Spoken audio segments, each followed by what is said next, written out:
All right, we are finishing up LawnBoy today, and if you love this book as much as I do, there is a second one. It is called LawnBoy Returns, so there is a sequel to this book.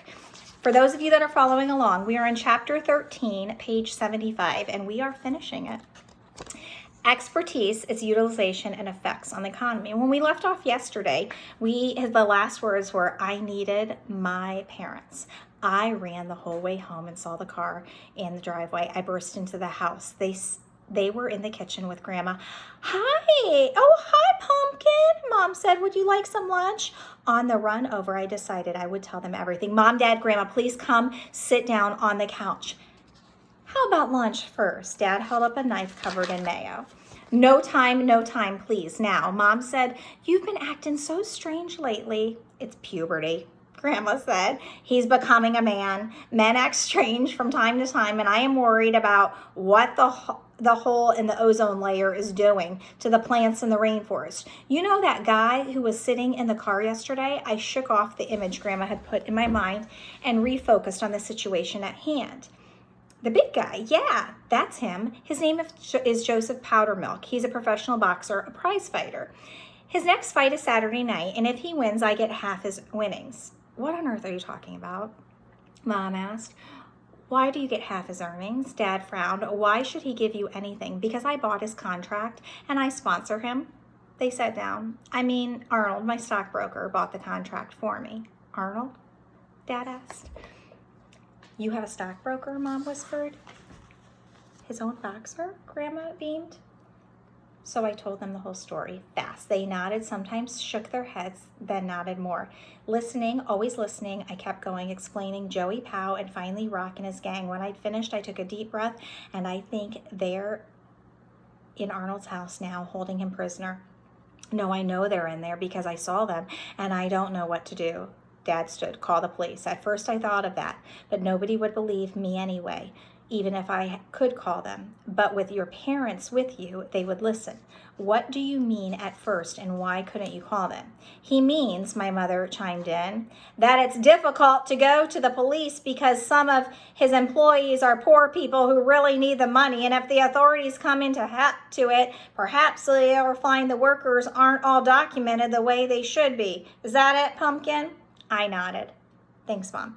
I know we should call the police, but I was hoping there might be some other way, that you guys might be able to think up a way to solve this. I let it hang there. They were the smartest people I knew. If they couldn't come up with something, nobody could. Dad said, we go to your strength. I don't think I have one.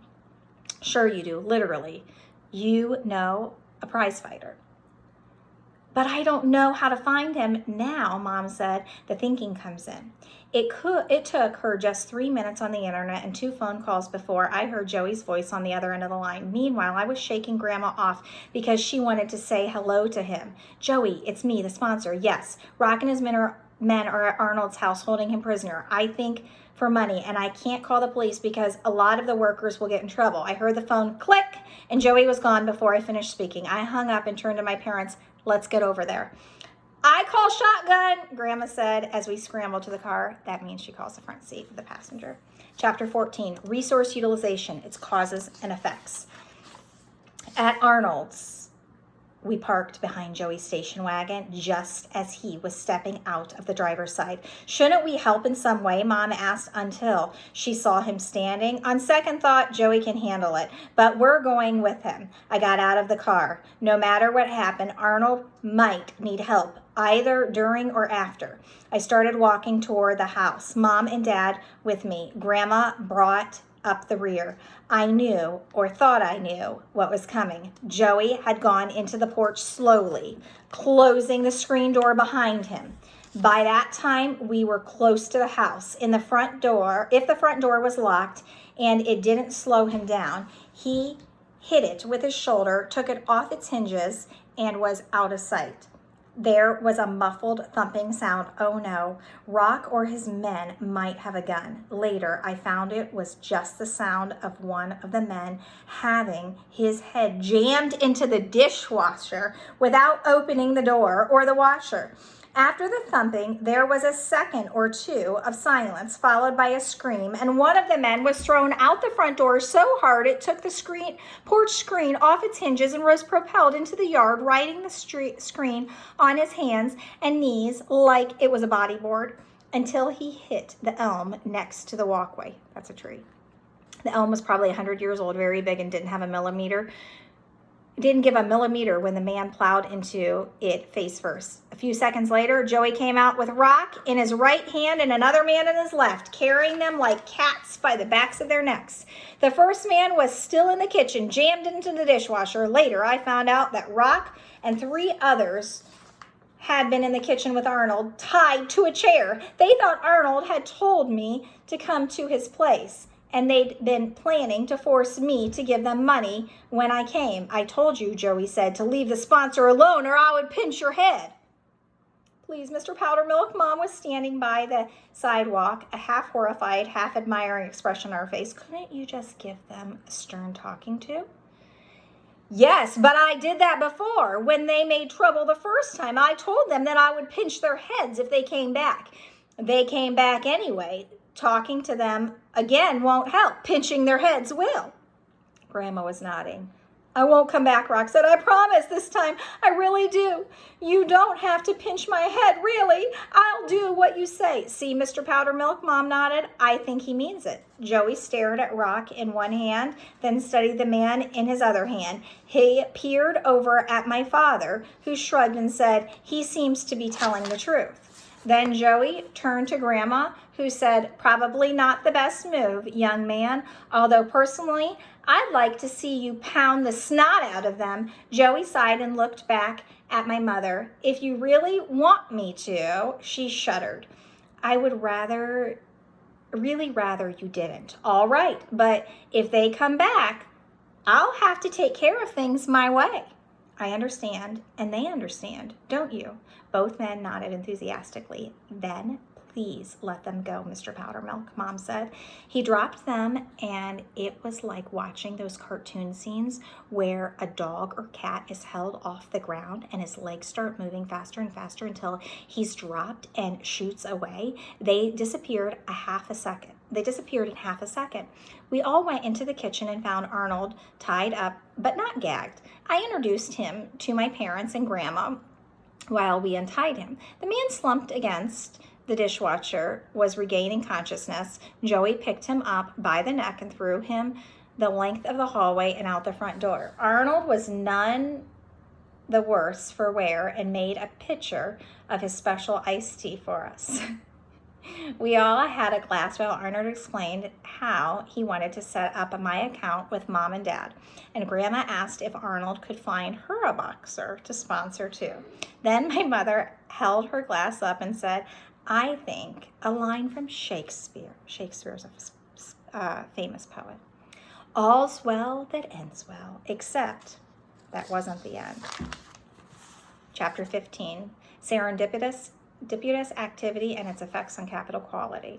We all went to the fight Saturday night. It was a huge auditorium with a ring in the middle and a bunch of fat men smoking cigars that smelled like dog poop. When a hot mower blade hits it, women were hanging out. Men were hanging out. Because I was a sponsor, I had ringside seats for Arnold and my family. And when we arrived, it was pretty exciting. Joey came out in a big red robe, followed by his manager in a red t-shirt. He took off the robe and pumped his arms in the air. He had on red trunks. Those are like red boxing shorts. The ring announcer introduced the fighters and we cheered like crazy. Grandma blew kisses, which made Joey blush and look away. The other men wore green. When the bell rang, the fighters came out of their corners and took a stance in the middle like they were going to box. Only they didn't. The man in green swung at Joey and Joey ducked a little and used his right to hit the other guy so hard it sounded like somebody had slammed a melon with an axe. The other boxer slid backward, already out cold, until he hit the ropes, then slithered between the bottom rope and the mat and out of the ring to land in the lap of a fat man smoking a cigar. We all jumped up screaming, "Joey, Joey, Joey Pie." He waved a glove at us. The fight lasted 4.5 seconds. That was it.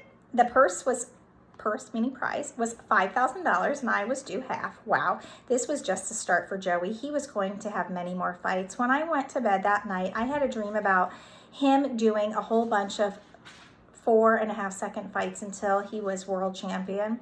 It was a great dream in color, with Joey wearing the red trunks for luck and with a lot of action. And because it had been such a late night at the fight, I slept hard. When the phone by my bed woke me up the next morning, I was still in a dream. "It's me," Arnold said. "We have a new development. Don't worry. As long as he keeps wearing red trunks, we're bound to win." What? The dream was hard to shake. "As long as he keeps wearing red trunks." "Wake up! It's me, Arnold." "Oh!" I shook my head, scattered the dream. "All right, so what's the problem?" "It's not a problem. You remember the walleye stock?" "Sure. The one that made me rich?" "That's the one. Well, I put in this sell order back when I said I did, and the record said it sold for $4 a share, and you came up with $48,000. Any change?" "Yes, and change, except the sell order didn't go through like the computer said it did, and the stocks didn't change hands the way they're supposed to. Some kind of technical foul up. So for all of this week, you still owned walleye stock. In fact, you still do. And there have been some massive shifts in the value."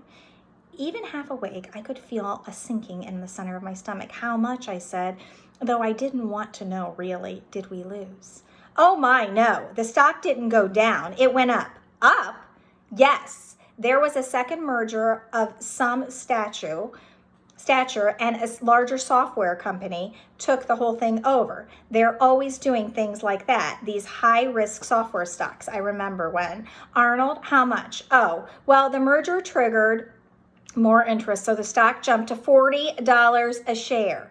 You have 12,000 shares at $40 a share." Numbers, more numbers. 12 times 4, 48. No, not 48, but $480,000. Yes, of course. There will be fees and commissions and the like, but still, it should be just a little under the market.